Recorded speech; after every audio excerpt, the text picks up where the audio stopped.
Vamos falar aqui na palestra de hoje como vencer as pressões do dia a dia. Como vencê-las? Muito bem, primeiro passo para vencer elas. Eu não estou só. Primeira consciência que você tem que ter é que, mesmo diante das pressões, você não está o quê? E diz o texto sagrado: ainda que eu ande pelo vale da sombra da morte, disse Davi, não temerei mal nenhum, porque tu estás comigo. O teu bordão e o teu cajado me consola. Salmo 23, 4. Quando descobrimos que Deus está presente, o quadro muda. Você enfrenta o que tiver que enfrentar. E com Deus é impossível perder. No final, dá tudo certo. Essa primeira consciência você tem que ter. Entenda, o que acontece? E nós vamos falar mais sobre isso. Existem pessoas que pensam que lutas não vão surgir. Desde o começo da nossa vida até o último dia, nós vamos enfrentar lutas. Mas o problema não é a luta, mas sim como eu reajo diante delas. E como eu reajo diante da luta, ou das lutas, mostra o que está dentro de mim. Não basta ser positivo. Eu estou positivo, eu penso positivo, não basta. Sabe por quê? Porque a grande maioria dos problemas tem por detrás deles um plano de fundo espiritual. Existem pessoas que o problema que ela está enfrentando é uma carga espiritual. Ou dela própria, que de repente carrega uma maldição de família, ou de repente está sobre a força da inveja, a força da vingança, ou aquela pessoa que está contra ela, que de repente está dominada pela inveja, que é um espírito. Está lá escrito no texto sagrado. Horrível coisa é a inveja. Quem poderá suportá-la? É um espírito. Então a pessoa invejosa, a pessoa que tem o olho grande, a inveja, ela não vai e não quer que ninguém vá. Ela não entra e não quer que ninguém entre. Ela não conquista e não quer que ninguém conquiste. E muitas vezes essas pessoas é da própria família. E qual o trabalho delas? É fazer você se desacreditar. Trabalham com palavras negativas, tudo coloca defeito, tudo reclama. Vão tentar sugar a tua energia de qualquer jeito. Porque é assim que o mal trabalha na mente dessa gente. Porque entenda, o diabo não vai aparecer, os espíritos que trabalham de miséria, eles não vão aparecer na tua frente igual você vê, com um tridente, vestido lá de vermelho com chifres. Jamais. Ele usa pessoas, ele usa situações para tentar sugar a tua energia, para tentar te derrubar, para tentar fazer você desistir, deixar de crer. Então ele usa pessoas invejosas e elas começam a te minar o sonho, a te condenar. Não é bem assim. Você está sonhando muito alto. Mas olha, cuidado, hein? Cuidado, hein? Tu lembra que deu errado pro fulano, né? E fica. E você, se dentro de você não está seguro na sua fé, você vai desanimando, você vai sendo sugado, e aí você pode ter o livro de autoajuda que for, você pode ser positivo como for, tu vais desanimar. Por isso que Davi disse, os que confiam no Senhor são como os montes de Sião que não se abalam. Confiar em Deus não é apenas eu ter um pensamento positivo, eu ser uma pessoa positiva, não. Confiar em Deus é o seguinte, eu tenho consciência que eu estou com Deus. Está lá escrito em 1 Crônica 15:15. O Senhor estará convosco porque vós estáis com Ele. Eu estou com Deus. Deus vai me ajudar. Deus vai me dar uma direção. Se tem conspiração, Deus vai derrubar a conspiração. Se tem armadilha, Deus vai derrubar a armadilha. Deus vai me dar sabedoria para eu agir da maneira certa. O que é para dar certo com a mão de Deus, o que é para dar errado com a mão de Deus vai dar certo. Porque Deus é o Deus dos impossíveis. Então você tem que ter essa consciência. Qual é o primeiro ponto? Eu não estou o quê? Só. Por isso que você tem que trabalhar com a justiça. Você tem que ser uma pessoa correta diante de Deus. Porque imagine você. A Bíblia diz que o profeta Jonas desobedeceu a Deus. foi para um outro lugar que Deus não tinha mandado. Deus mandou ele para cá, ele foi para lá, entrou no navio, pegou o navio e veio uma grande tempestade. Mas aquela tempestade, aquele problema, foi ele mesmo que levantou. Porque, entenda, existe o problema que vem para tentar me derrubar, pessoas más, invejosas, e existe o problema que eu crio. Por exemplo, existem pessoas que hoje ela está a sofrer porque ela fala demais. Então ela quer se exibir, e conta a vida dela para esse, conta para esse. Lembra, está lá na Bíblia, que um rei queria se exibir, os inimigos vieram visitá-lo da Babilônia, só que vieram, entre aspas, em paz. E ele pegou os inimigos e entrou dentro do castelo e começou a mostrar. Mostrou tudo, todo o ouro que tinha. Olha, eu tenho isso aqui, querendo se exibir, querendo mostrar que ele era o tal. E o que ele não sabia é que aqueles dois homens que foram visitar o castelo eram os espias para depois trazer o exército para saquear. Quando eles viram a quantidade de ouro, a quantidade de objetos preciosos que havia no castelo, no templo, voltaram com o exército e saquearam Jerusalém. Porque o rei não foi sábio. Então tem pessoas que não é sábia, fala demais. Tem gente que fala demais. Abre a vida dela para muita gente. Aí fala para essa, aí daqui a pouco lamenta para aquela, aí daqui a pouco lamenta para aquela, ou de repente, para tentar se mostrar, conta a vida dela para um, conta a vida dela para outra, e aquelas mesmas pessoas que ela contou, que de repente tem inveja, quer prejudicá-la, vai conspirar contra ela. Não foi o que aconteceu com José? Deus deu o sonho para José, em vez de ele ficar quietinho, foi lá e falou para os irmãos, que os irmãos seriam empregados deles. E os irmãos ficaram com raiva dele. Tem coisa que não se fala, gente. Tem coisa que é entre você e quem? Me desculpe dizer, há pessoas que é como diz a Bíblia, a língua dela incendeia uma floresta. Ela fala demais. Tem gente que o problema dela não é o mal que levantou, é ela mesma que criou. A Bíblia diz, não se torne fiador do teu próximo. De repente você emprestou o nome para quem não deveria emprestar, e você sabia disso. Está lá na Bíblia. E aí você naquela, não, meu amigo, tal. A Bíblia diz, não coma pão todo dia na casa do teu amigo, senão vai chegar uma hora que ele vai ficar, não vai ficar zangado. Tudo tem um limite. Então existem pessoas que falam demais, abre a vida para quem não, confia em quem não deveria confiar, entrega a vida dela, que é o nome dela, para quem não deveria, e aí por diante. Sem falar daquelas que agem desonestamente. São tratantes, deve, não paga, mente. E aí, é claro, se você trabalha com a mentira, você quer a verdade? Você trabalha com a desonestidade, você quer que Deus seja honesto com você? Em cumprir a promessa dele? Quem planta o que é ruim, colhe o que é ruim. Quantas pessoas que fazem negócios errados só por causa do dinheiro, mente, não, isso aqui é bom, mas é mentira. Não, te entrego na data tal.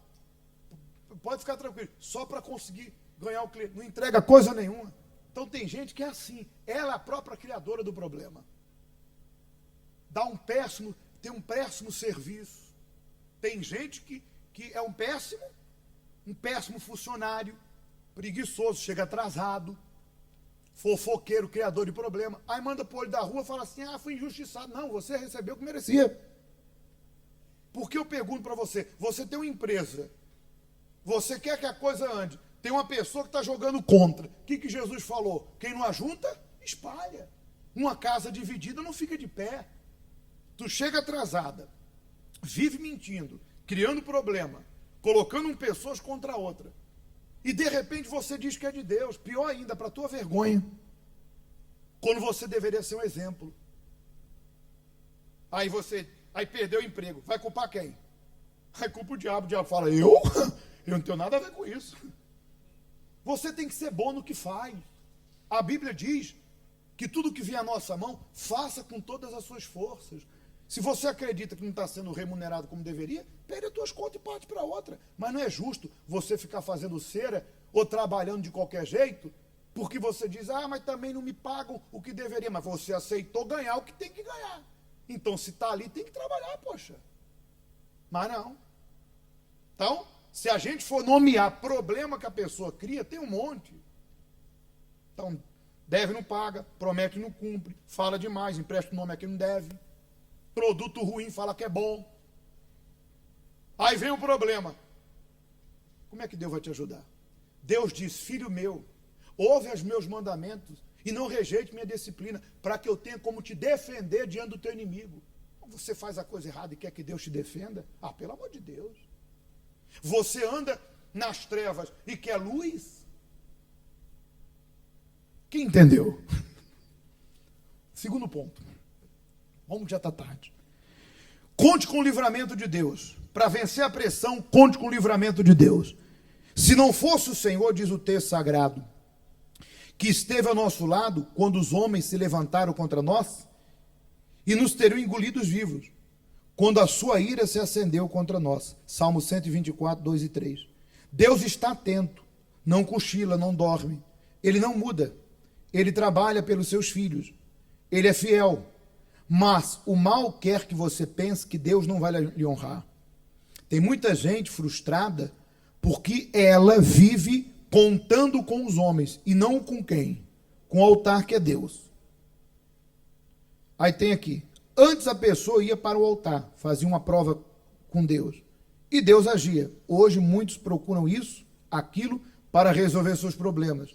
E nada de solução. Ou seja, existem pessoas que elas já tiveram experiências magníficas com Deus. Quando elas contavam com Deus. Eram pessoas de jejum, de oração, de corrente, de propósito. Porque quem planta, colhe, gente. A fé tem poder. Mas lá fora não existe fé. Você não vai ouvir falar de Deus no café.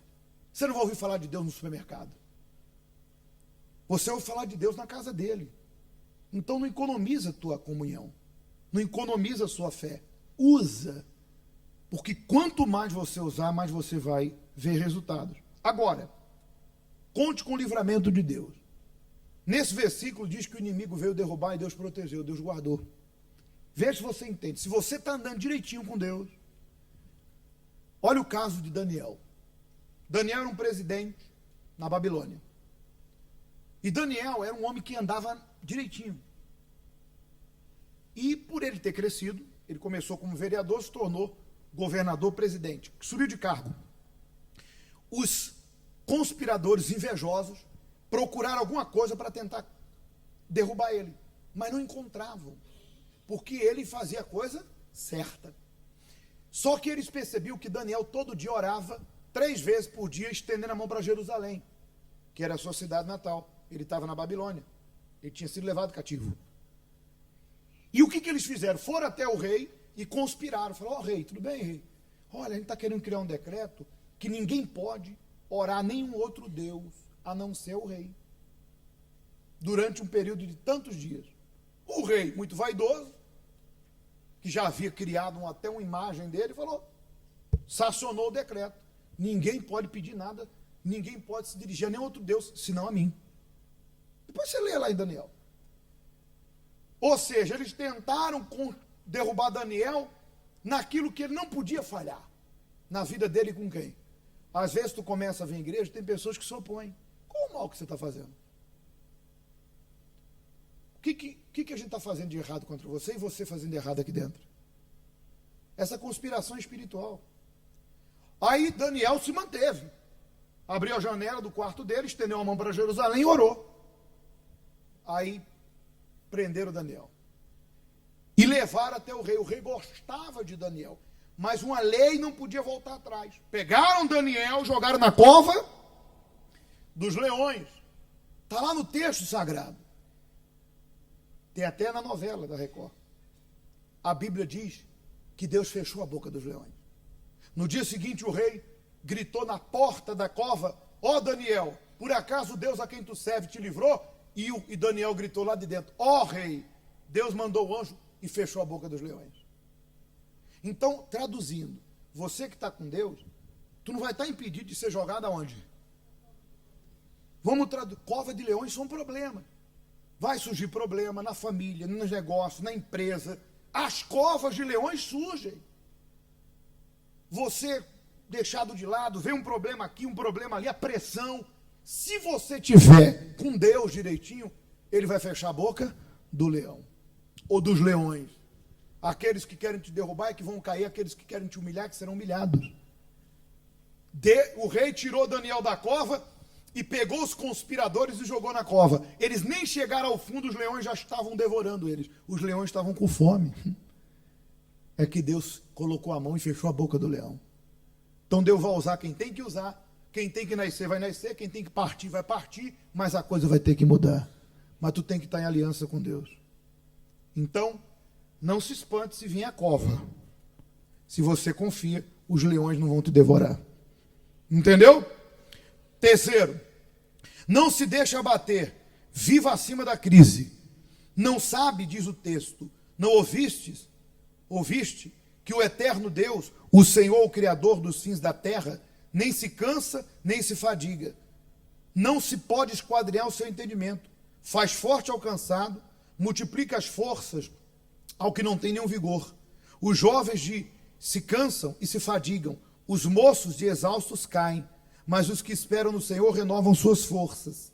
Sobem com asas como águia, correm e não se cansam, caminham e não se fadigam. Isaías 40, 28. Deus faz essa obra gloriosa na vida dos que têm impacto com Deus.